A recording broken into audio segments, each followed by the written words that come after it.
মৰমৰ ছাত্ৰ ছাত্ৰীসকল RS টিউশ্যন চেণ্টাৰলৈ তোমালোকক স্বাগতম জনাইছোঁ। আজি জুবিন গাৰ্গৰ বিষয়ে তোমালোকৰ কাৰণে মই 7টা প্ৰশ্ন লৈ আহিছোঁ।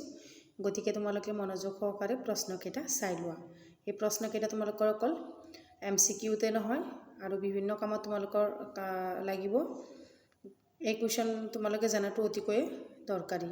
গতিকে চোৱা, প্ৰথম প্ৰশ্নটো, জুবিন গাৰ্গৰ প্ৰথম এলবামখনৰ নাম কি?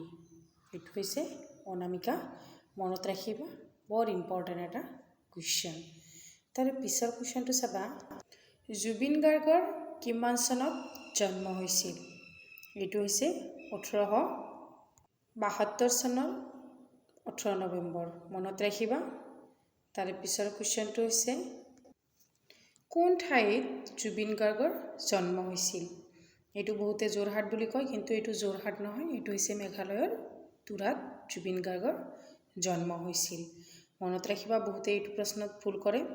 এইটো তোমালোকে সদায় মনত ৰাখিবা যে মেঘালয়ৰ তুৰাত জুবিন গাৰ্গৰ জন্ম হৈছিল। 4 নম্বৰ প্ৰশ্নটো চোৱা, জুবিন গাৰ্গে কিমান চনত বিবাহ পাশত আবদ্ধ হৈছিল? এইটো হৈছে 2002 চনত জুবিন গাৰ্গে বিবাহ পাশত আবদ্ধ হৈছিল।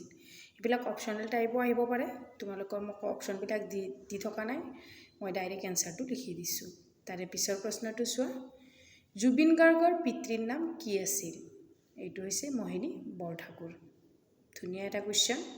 মনত ৰাখিবা যে জুবিন গাৰ্গৰ পিতৃৰ নাম আছিল মোহিনী বৰঠাকুৰ। তাৰে পিছত চোৱা, কোন চনত জুবিন গাৰ্গে ৰজত কমল বঁটা লাভ কৰিছিল? এইটো এটা বৰ ইম্পৰ্টেণ্ট কুৱেশ্যন।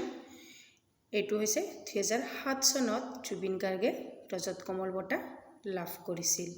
মনত ৰাখিবা। জুবিন গাৰ্গৰ প্ৰথম গীত বাণীবদ্ধ হোৱা অনাতাঁৰ কেন্দ্ৰটোৰ নাম কি?